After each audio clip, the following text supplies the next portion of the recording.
Friday coffee chat. It has been a little while. How is everybody doing? Happy Good Friday, everyone. Happy Easter weekend.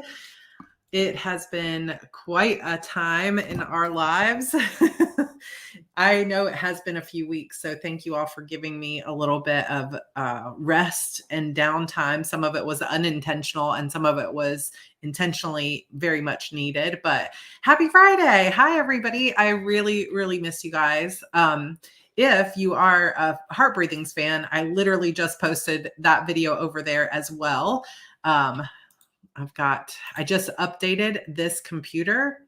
I'm on a iMac and it keeps giving me updates on the update, like use your iPhone for this, do this. And I'm like, I just want to be able to go live. So hopefully it'll be good.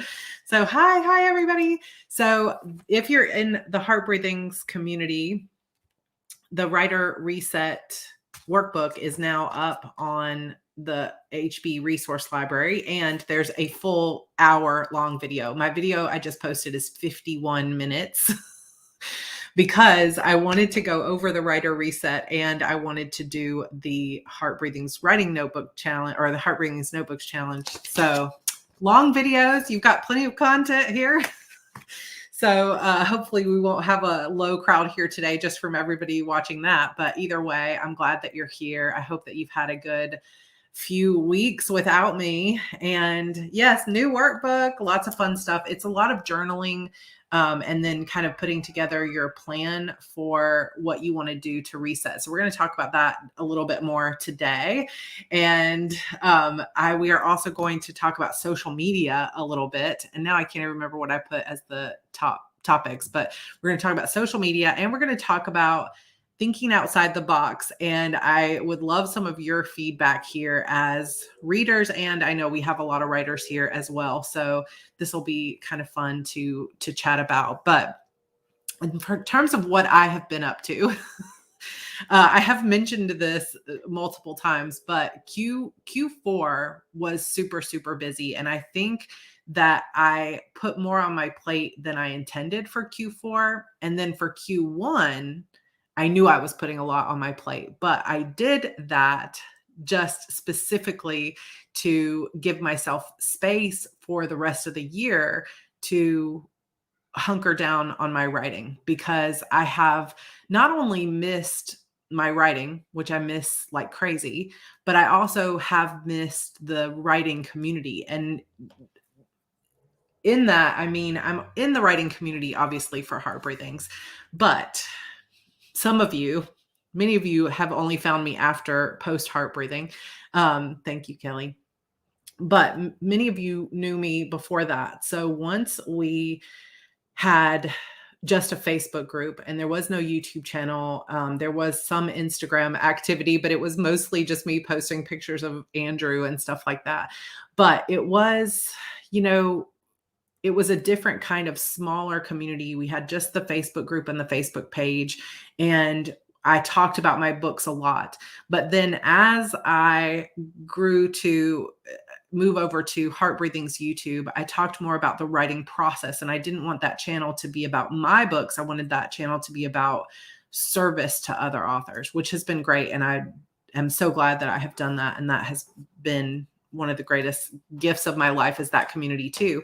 But I want to find a way to grow and build both parts of my career.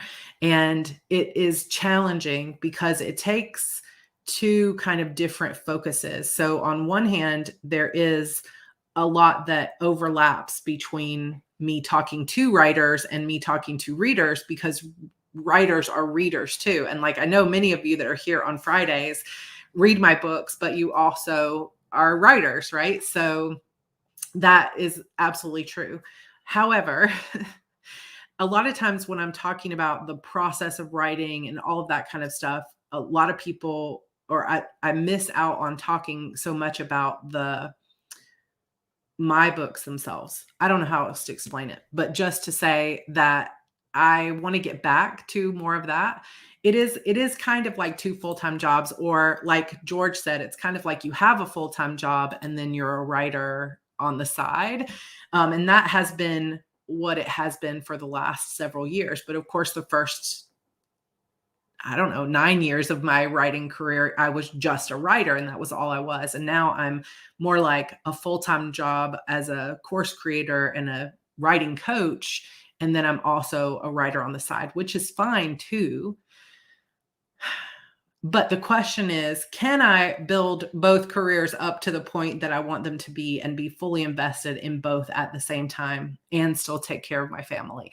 And that has been sort of, or not just take care of my family, but be fully present with my family. And that has been something that has been on my mind. And I have a very good friend that was like, you just can't do it.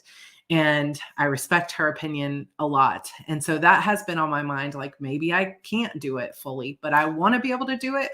So this next 9 months of the year is going to be a lot about trying to find that balance. And so there's going to be some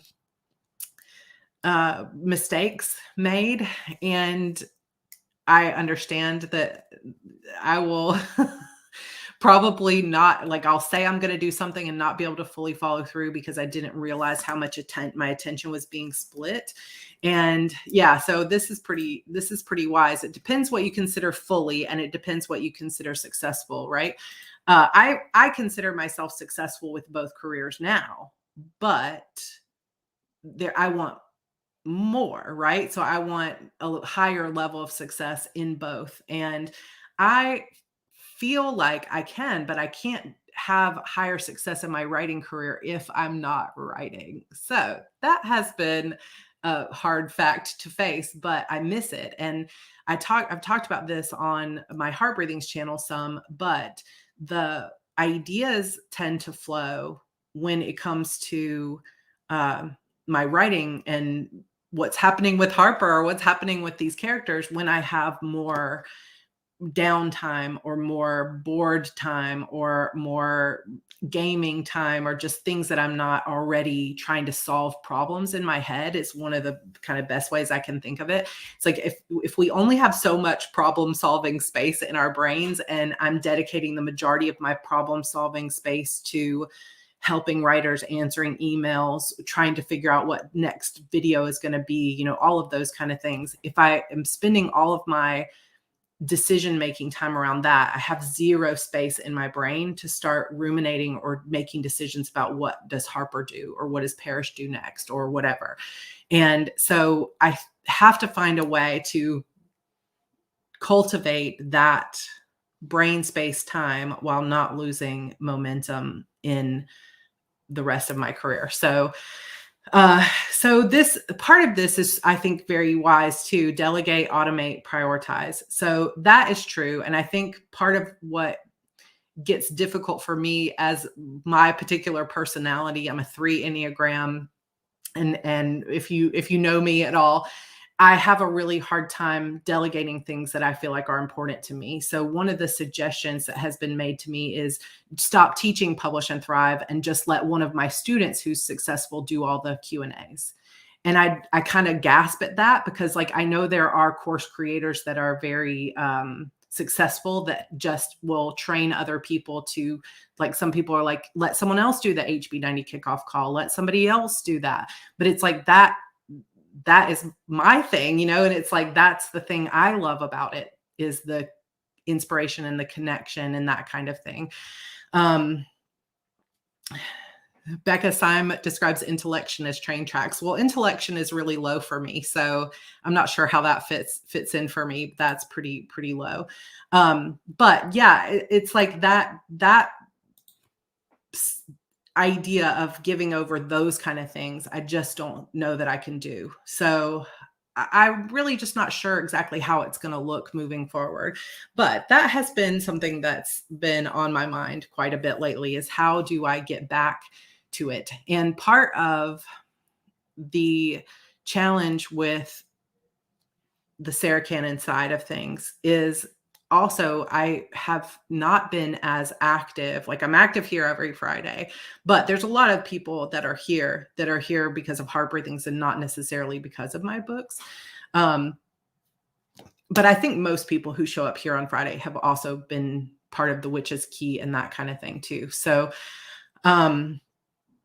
I yeah, I like this, Jody, too. It's like part of the issue is getting others in our lives to understand, and some of it is like so. Some people in my business group said to me, "Why don't you just hire someone else to write book 12 of your Shadow Demon saga, and then you can be done with it?" And I just like I was so angry at that, not at that person because they don't know and they don't understand. But sometimes it can just be hard to bring other people into your vision, but also maybe and a lot of people, a lot of people think that I am taking on too much and that I ask too much of myself, but that's also just part of who I am.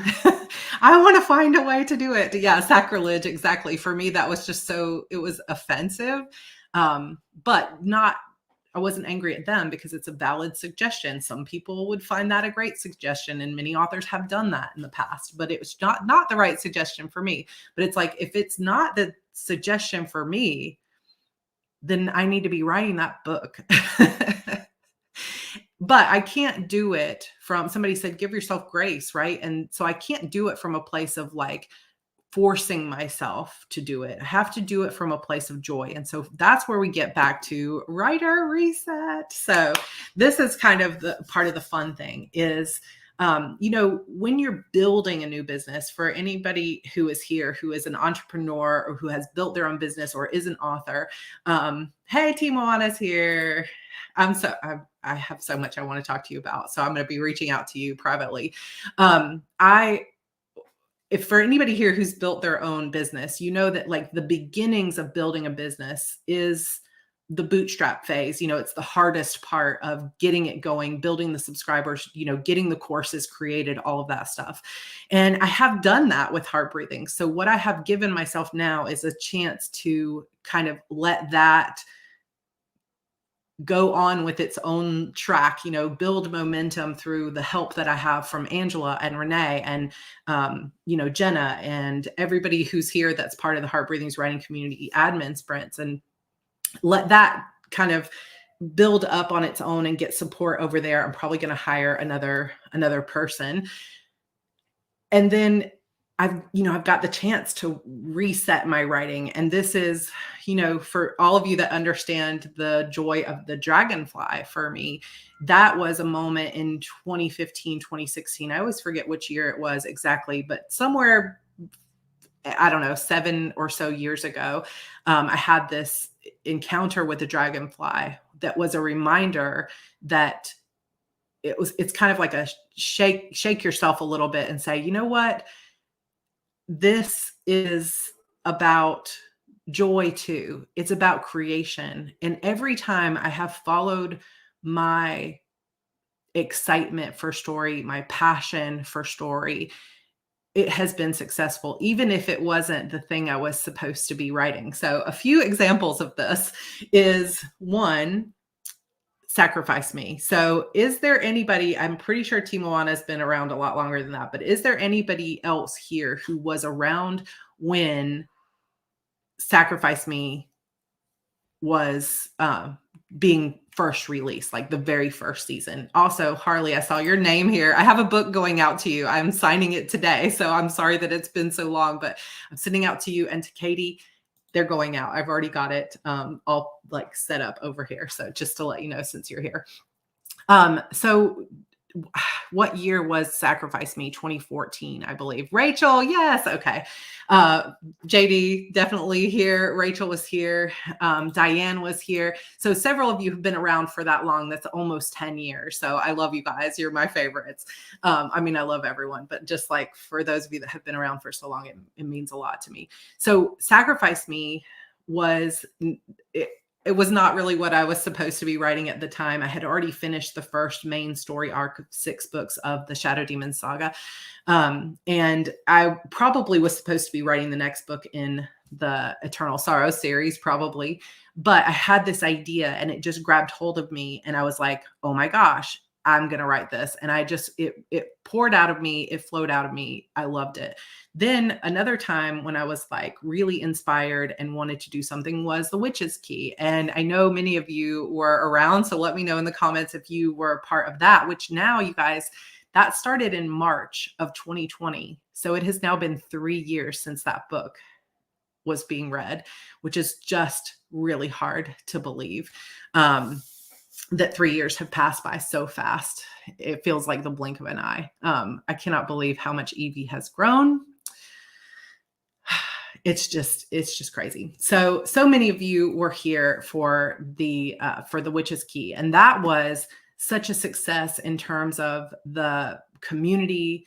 It was truly one of the most fun experiences I've ever had as a writer, and you guys were a part of that, and I really loved that. So every time I have really gotten back to the fun of a story, the joy of a story, I have really loved and found success with that series. And so I keep reminding myself that it doesn't always have to be about like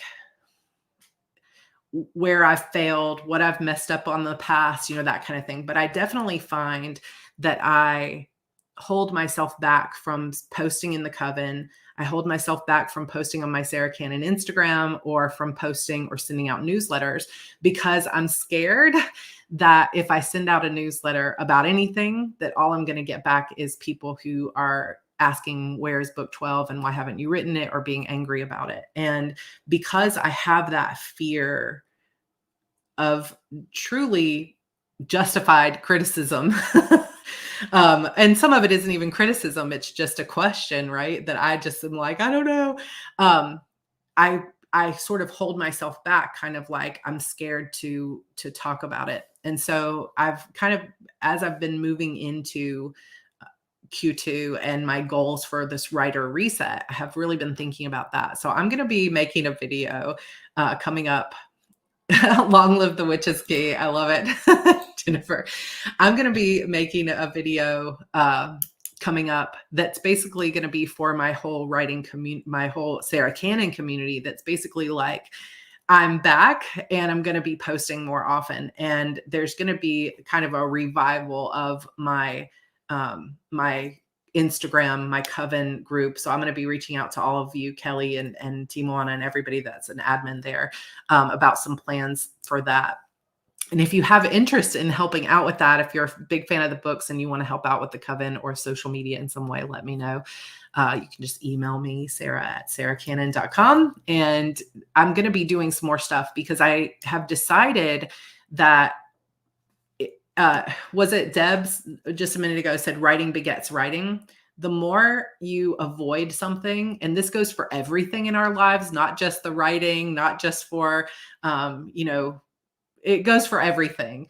Taxes, it goes for money in a big way. It's like anything we avoid because we're afraid of it tends to shrivel up and die.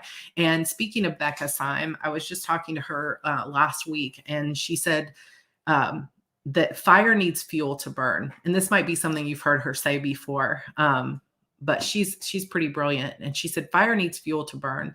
And that really struck me because I was like, oh, I can't expect that my own passion, if we think about my passion for my stories as a fire that lives inside of me, I can't expect that to burn and continue to burn in my community of readers if I am not fueling it, right? And so it has to come from a place of authenticity, not just a place of obligation. And so that's what Writer Reset is for me right now. And I'm sharing that over at Heart Breathings because that gives me it gives me the opportunity to make Heart Breathings all about what's going on in my writing life. And so that allows me to combine them where I'm still spending the majority of my energy on my writing career, but I'm sharing that journey at Heart Breathings. And I think that's going to be a good synergy for me right now. So that is part of the fun of Writer Reset. And I mentioned this, I think, all the way back on the last coffee chat, which is I have 4 main areas that I'm focusing on for my personal Writer Reset. And I thought I had a notebook up here, but I don't. But anyway, one is the writing itself. So that is going to be everything I need to do to get myself back into the story and back into the community. So that's going to involve not all in 1 week, but over the course of the next 3 months, that's going to involve putting together my writing room. So maybe by next week, you guys will see me back in coffee chat in that room with kind of the background will be similar, but I'm going to be adding more lighting and some other fun stuff there.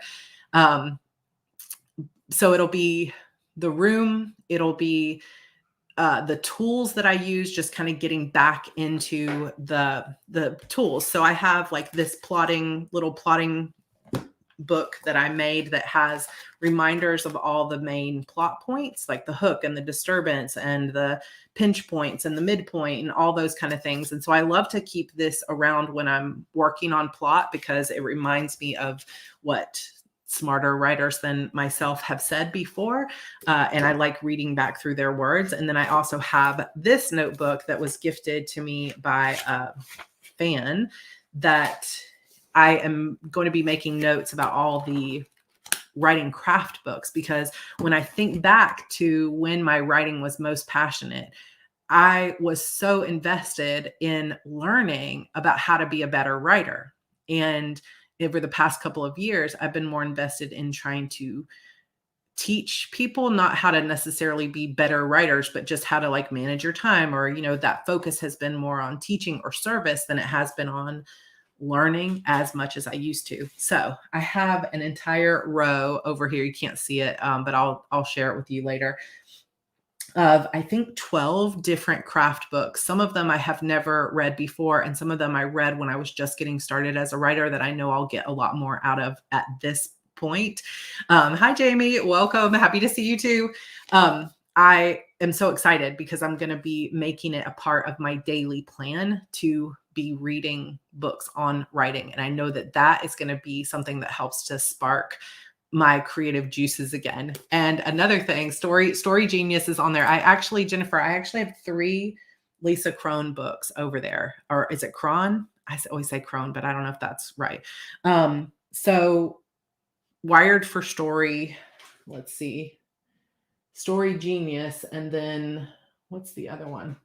She has another one that's called Story Something. So I have 3 books by her, are part of my like 12 books. So definitely I've read Story Genius before, but that's another one that I'm going back to because I don't know how to pronounce it either, but she's great. So I've got 3 of her books. One of them I've read and 2 of them I haven't. Tarot for Writers is Angie Green. I have heard of her. She's also a friend of mine. But I've never used my tarot for writing. So that is actually a good suggestion too, because I've never done it before, but I use tarot daily in my life.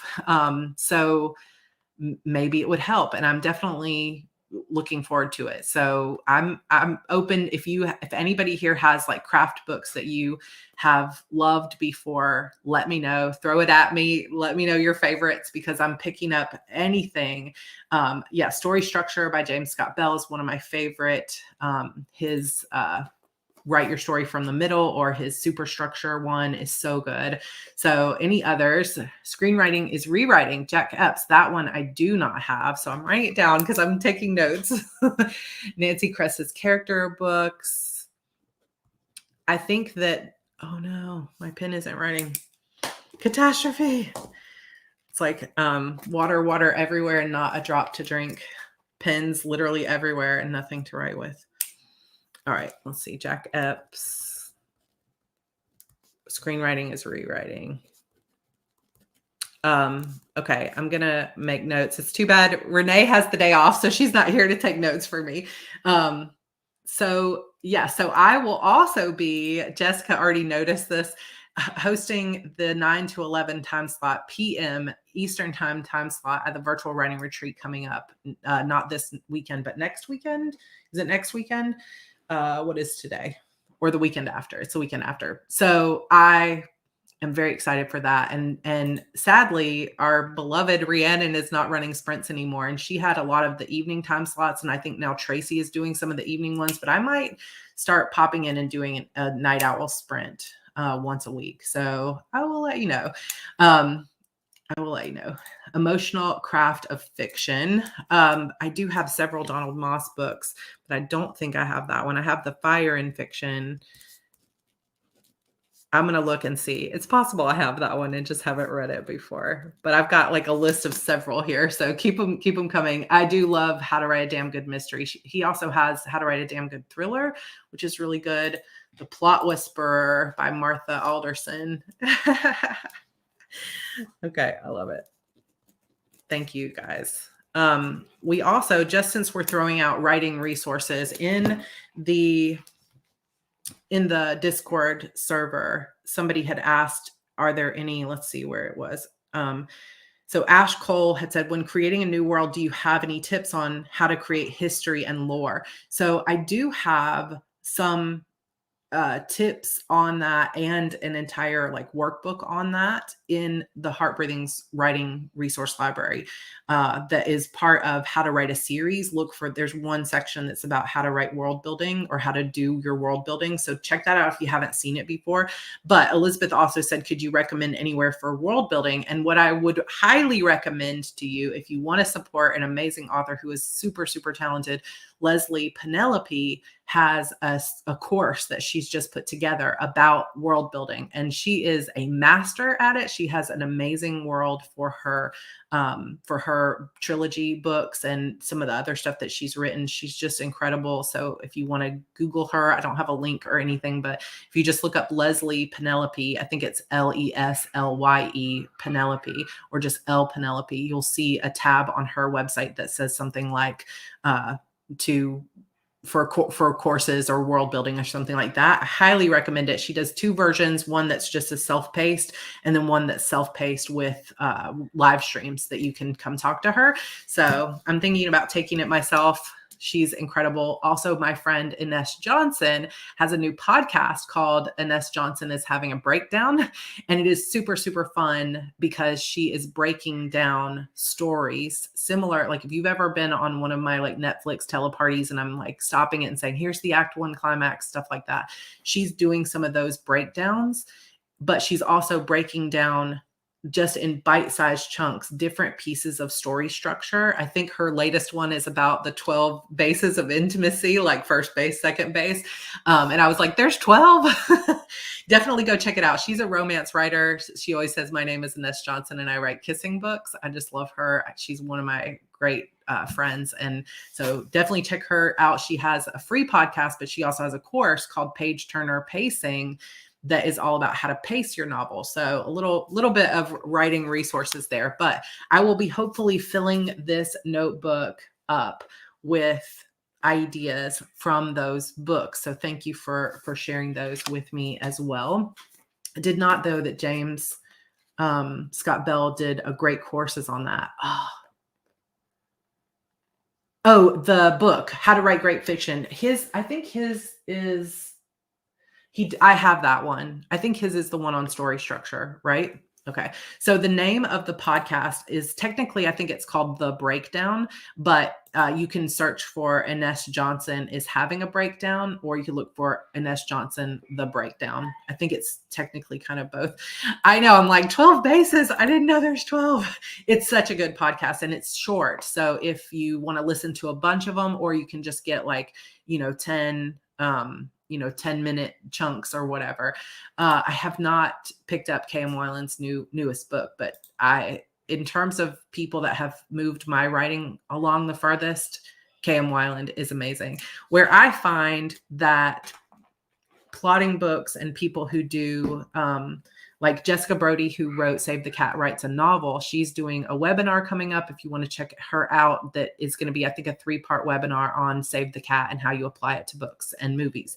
But the place where I feel like so many things fall behind or fail me is that all of those resources are all about the first book or about standalones. And none of them are about how to structure something when you're writing a 12-book series. It doesn't exist. It's not out there. If anybody knows about it, let me know. Sarah Rosette has a book about how to write a series, but it's just not going to go into detail. It's like I need for Brandon Sanderson to come in and write a book about how to world build a 12-book, 13-book series, and it just doesn't exist. And I did reach out to KM Weiland at one point, was like, I would love to see a book on series. And she said, well, that would be great, but I've never written one. And I was like, oh my gosh. And then if you look at James Scott Bell, like he's also never written one. So yeah, maybe it'll be me, but I don't know if I can do it justice. But I feel like it's a place that's missing in the world. And if anybody knows of some good resources for how to story structure, I mean, obviously each book has its own individual story structure, but if you read Wheel of Time, for example, let me see if I can write Leslie. I think it's spelled this way, but I could be wrong. If you read The Wheel of Time, for example, you have character arcs that cross books, and you have major story arcs that cross books. So not everything is resolved. And a lot of times when people teach you about story structure, they say, everything has to be resolved by the end of the book. And it's like, that's just not the way these types of series go. But I think a lot of the people that have the time and the expertise to write the books on writing don't have the time to write. It's like people that are writing 13-book series don't have the time to write books on how to write series because they're writing books, right? Thank you so much for that, because George has said that to me too before. He's like, you should write that. Can you guys hear her? Listen, George is upstairs with them. Andrew is home today for Good Friday, and he's also home Monday. Both of these were surprises to me until he said it yesterday morning. He was like, well, I don't have to go to school till Tuesday. I was like, okay. But the older she gets, now that she's 3.5, which still blows my mind, the older she gets, the more they roughhouse play more together, I guess, and the more she screams. In a playful way most of the time, but also in an angry way. Like she's learning to set her own boundaries. And I'm like, okay, kid, I think you're amazing. And she definitely has. So I'm getting in my writer room, I'm calling it now the creator cave. So in that room, I am replacing the curtains with a blackout blind, like a shade that's going to come down over the window. So it'll hopefully fix my problem with too much light on my face. And yeah, get used to the screaming. I know, I'm like, what? Sorry, you guys. It's not your son. Sleep, little one, sleep. But she's finding her voice and her own boundaries and so forth. But anyway, I'm putting that shade in there, and the guy from Budget Blinds is who we hired to come do those shades. He came over, and he's been over to our house several times now.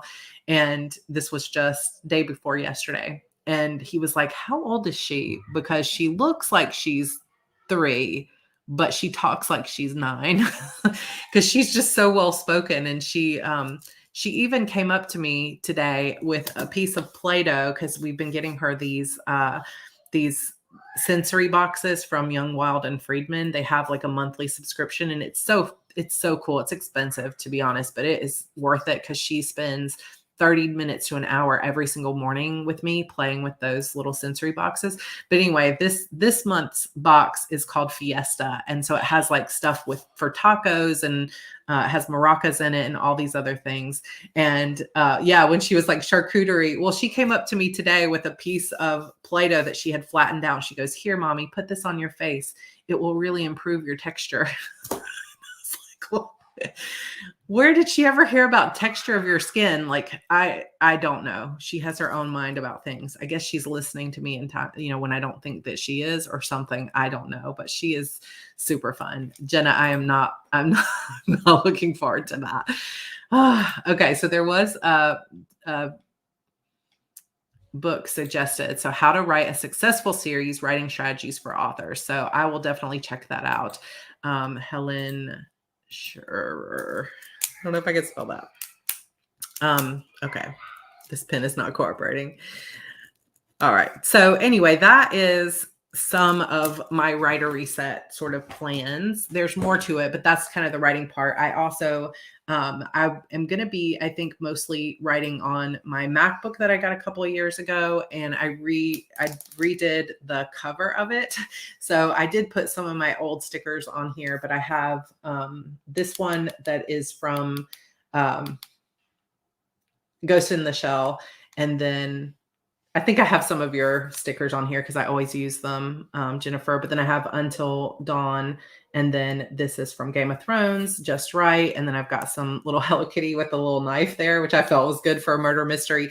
And then I have this one that has like The Cruel Prince and Six of Crows and Court of Thorns and Roses and stuff like that. So this is kind of some of my process. And I know that there are definitely people out there that make fun of me or potentially dislike me because of where I spend my money. But in the end, I'm just going to do my own thing, and you can like or dislike me, I guess. But one of the things that I love about resetting my writing space and getting things back to be organized is sometimes simple things like this. So these stickers I already had. This little purple case was like $7 at Amazon. And it's so funny how, if you're a visual person like me, just a $7 change of your laptop's vibe and color can make such a difference in wanting to pick it up and wanting to write on it. And especially if you have, a space that you haven't really cleaned out or organized in a long time, like the bookshelves have been the same for 7 years or, whatever. Sometimes that refresh. So another piece of my writer reset is organization and environment. So I knew it was, I said, I bet, because I posted that notebook challenge literally right before I went live. I said, I bet there's going to be people that miss the coffee chat because of it, but I hope you were enjoying it. That's my fault. So I made it purple it's just like a case that slips on. So the MacBook is just silver and then it clips on. And then it came with a purple cover for the keys too. And it just changes. It's such a simple thing. It just changes the vibe. What business is it? Where your money goes? I know, but I also need to not be sensitive to it. I am working on getting a thicker skin to some of the comments, because it's like, why do I care what they think about how I spend my money? And I really am working on that. So I will try not to complain anymore about it, but it just comes up. It just comes up because it is hurtful when people don't understand your choices, or people are like, oh, she's so out of touch, or she doesn't care about her reader or her watch or viewers because she spends money. I don't know. But the criticism is something that I just have to get used to. And I just had a session with Tanya. You guys know Tanya. Love Tanya. She was saying to me basically, like, I was saying to her, like, I have so many ways that I have this vision of ways that I want to move forward in my career. So we're going to talk about that in a second with thinking outside the box and social media stuff. But there's also this fear, because the bigger my subscribers get, the more the criticism gets too. And it is true. It's like criticism is just inevitable for those of us that create content. And the bigger your audience, the more and harsher sometimes the criticism is. But also, the better the community is, and the better the relationships, and the better impact, and the better, it's like everybody here who is commenting all the time, like, I miss you guys like my family when I didn't get to see you last week. It's like that matters to me. And I've said this before, that when George first asked me 15 years ago, why do you want to be a writer? I said, because I want to make people feel like they're a part of something greater, and to let people know that they're not alone. And that's what I want to write stories about, is about found family and people finding their way when they felt like they were all alone, and overcoming the harshest, worst odds. Right. And that's what I do in my stories, but it's also what I do here on YouTube, is we build communities where every one of you, I hope, knows that you're part of something, because we're together and we care about each other and we care about you. And if you need us, we've got your back, and there's a community there beyond just like, you know, I don't want to get emotional, but it just means a lot to me that you're here. But I also tend to be a sensitive soul. And so, you know, some of those things I'm like, oh, is that really a problem? Should I not do that? Am I hurting someone? Am I offending someone? And then in the end, it's like, oh my gosh, what else can I do but try to come forward with the best of intentions and just show up as authentically as I can. And if I make a mistake, I'll say I'm sorry, because I truly do have good intentions, and hopefully that will come forward. But anyway, thinking outside the box. So let's talk about that for just a minute, because the writer reset is also about like getting back in touch with my vision for what my author career can look like, and how that can then flow together with my Heart Breathings career. Oh, I love this. You guys are awesome.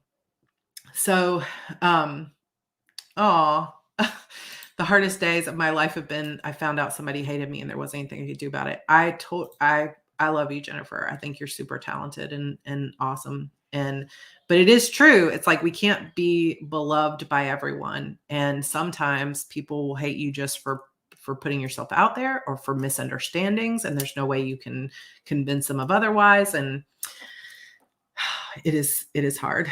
I did say something about a craft book club, so we could talk about that, since we've been talking about craft books. On my Heart Breathings Notebook Challenge today, I did say something about, wouldn't it be fun to do a quarterly craft book club, like a book club. Let's all get together on Zoom or something, or we can do a live stream like I'm doing now about a specific book, like Save the Cat Writes a Novel or something like that. And we can all chat about it and what we liked best and have conversations about it. I think that would be super fun. So anyway, I'm jumping all over the place because I'm like, I miss you guys. Let's talk about all the things. So thinking outside the box. I had, Marie, hi. I bought your moon journal or whatever it is on Amazon, and I've really been loving that, by the way. So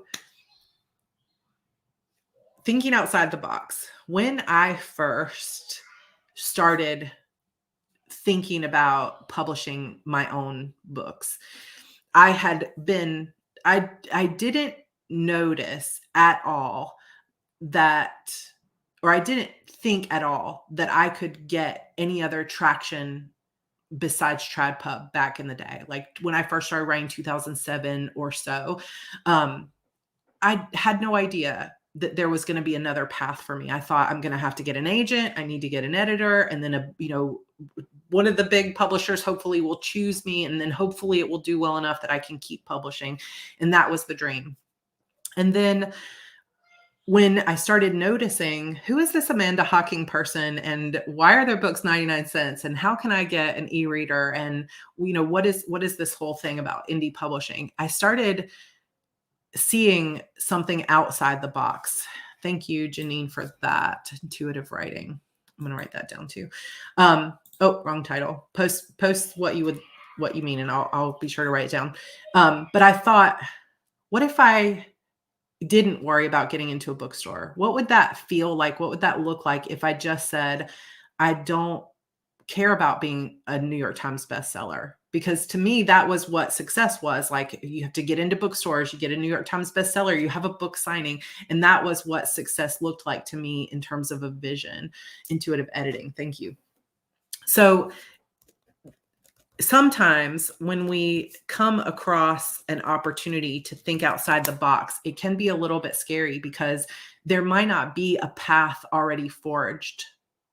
These days, if anybody wants to self-publish, there's no doubt whether you can make money or be successful doing it, because we've seen so many examples of not only people making full-time livings, but people making 7 figures, number one at Amazon, just ridiculous levels of success in the best way.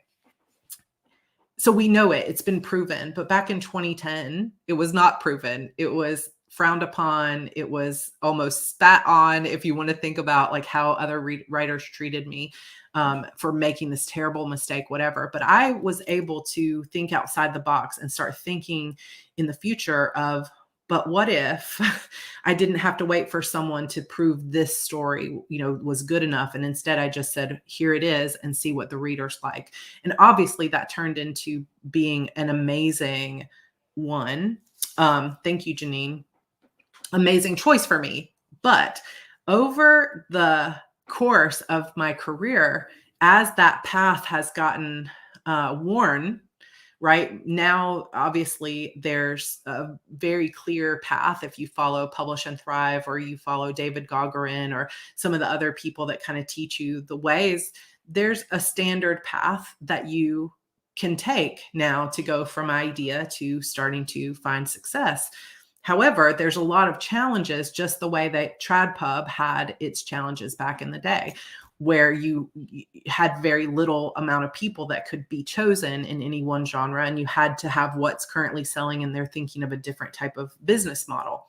Well, now there's challenges in that readers have a hard time sometimes finding what they really want to read because the market is so saturated.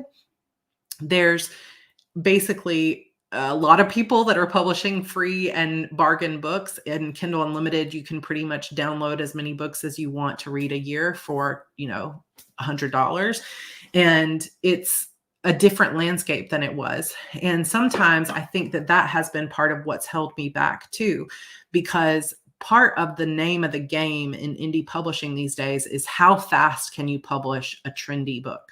And that has also been, I know, part of why I stepped a little bit back from my community, from the writing, because it started to feel like no matter what I do, I'm not going to be able to compete with people who put out 16 books a year on Kindle Unlimited for free. And I just started to think, I think I lost my vision of what is possible for me in the new landscape. YA is not as popular as it used to be. Do I still want to write YA? Is this still where my heart is? Do I still want to just put out a book and hope that it does well? And like for a long time, the key of whether you were doing well in this business was, what's your ranking on Amazon? And it's like, well, forget that now, because unless you're in Kindle Unlimited, you're not ever going to have good ranking. And so much of that, like my idea of what success looked like, has transformed many times over the course of my career. And I had a conversation at RAM with Russell Nolte and Monica Leonel. Some of you may know them, but they are amazing. They have an entire suite of courses called the Writer MBA.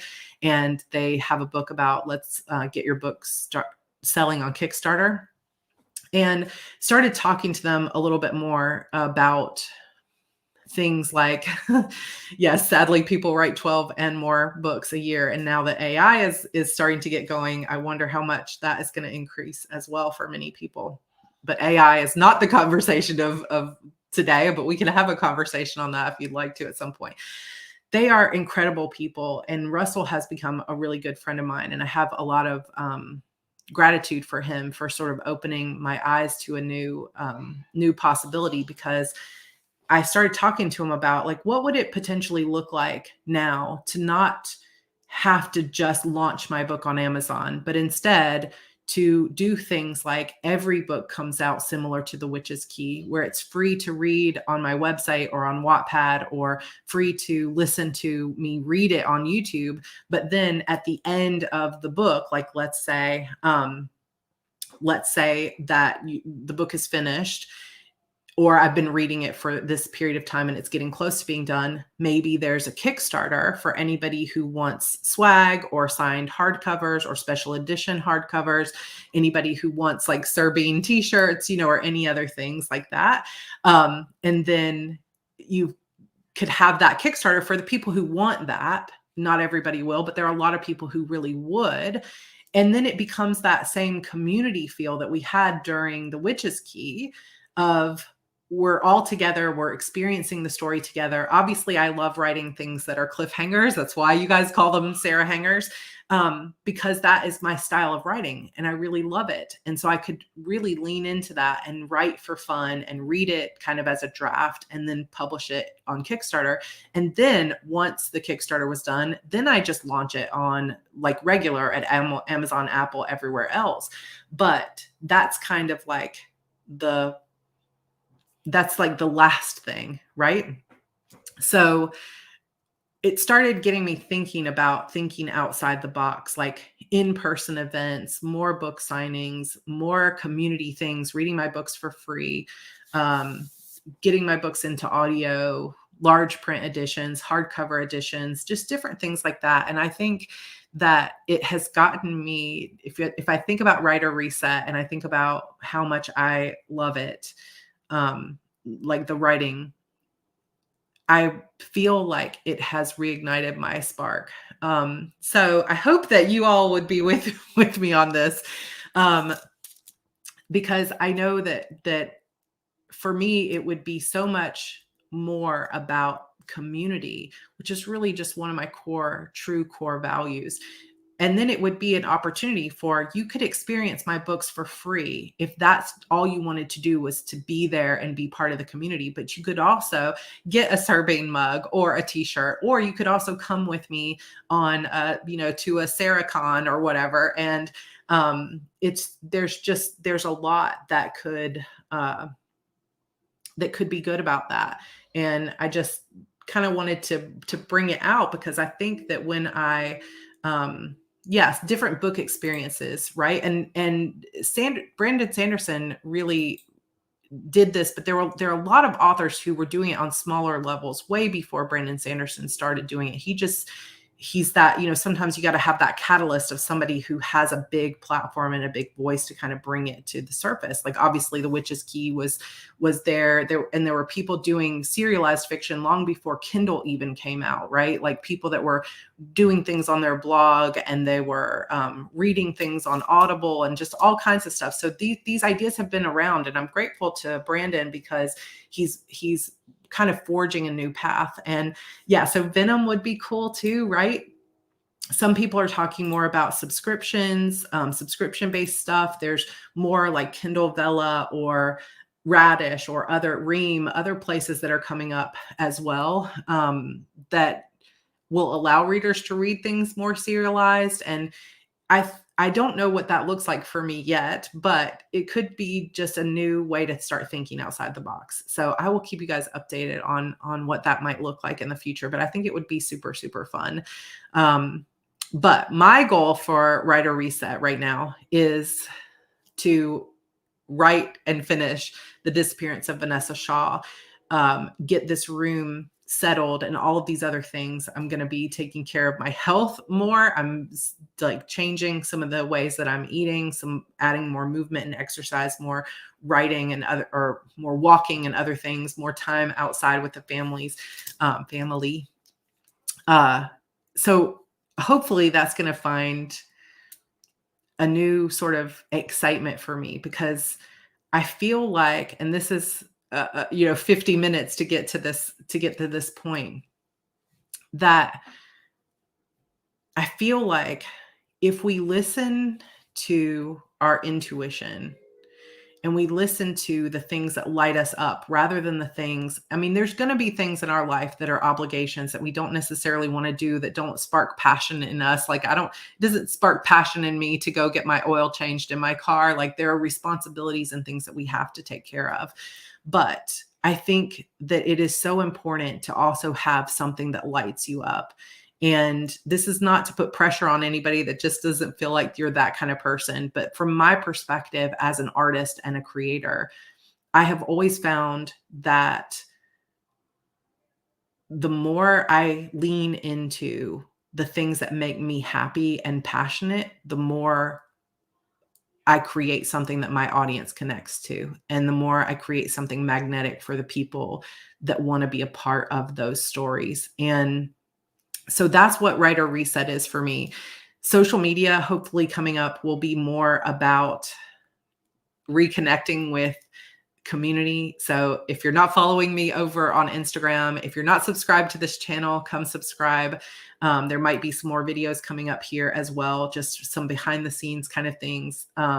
And come join our coven, which is in the description. I think there's a link to join that on Facebook if you're over there too, because there's going to be more posts coming. I'm currently working on my sort of social media content strategy to move forward with that, because I feel like the more I can really get back to a place where I'm excited, then everything will start to fall into place, because that excitement will beget the writing, and the writing will beget the community continuing to strengthen. And I'm pumped. I'm excited for it, because I think sometimes when we feel stuck, like, oh, I can't compete in this, there's no hope for me, there's no excitement here anymore, this feels like a slog, or it feels like I'm the underdog, or I feel like I'm not getting where I want to go.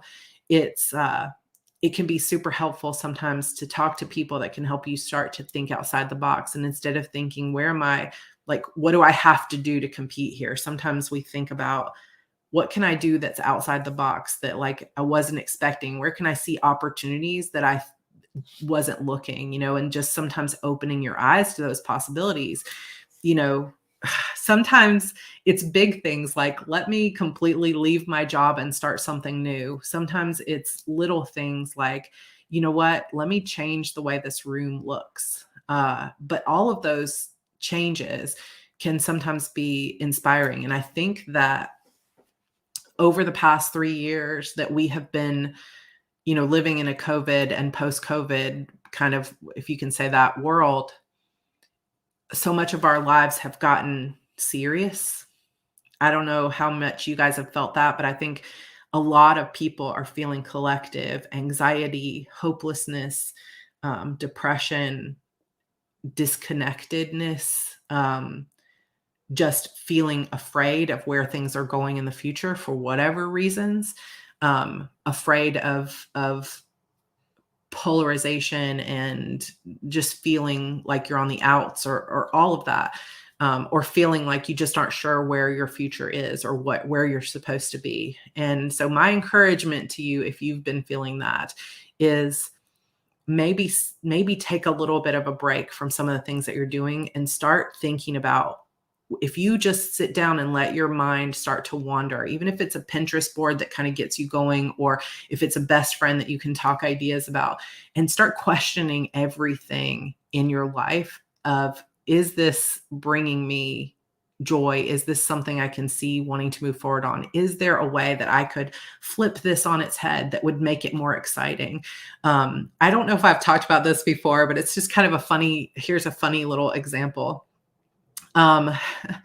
Freddie, I'm so sorry to hear that. I have not been not scared since November 2020. Yeah, I feel that too. George and I used to play and met on a game called EverQuest 2, which I know I've talked about before. Hail to EverQuest, one of the best games I've ever played.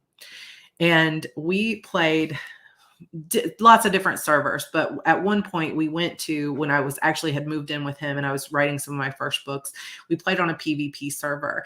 And on a PvP server, you can only, like, the people that are on the good side can only talk to people on the good side, and people on the bad side can only talk to people on the evil side, right?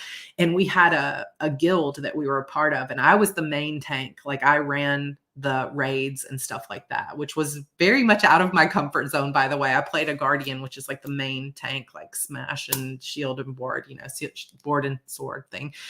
And I really loved it, to be honest. It took me out of my comfort zone, but I was good at it. And apparently being good at it spread to the evil side, where the top guild on the evil side, like, they cleared things first and all this stuff, made a newbie good character to come over to talk to me, to say, we would love to if you'll betray the good side and come over to the evil side, I want you to be my backup tank, like the second tank, like second group tank.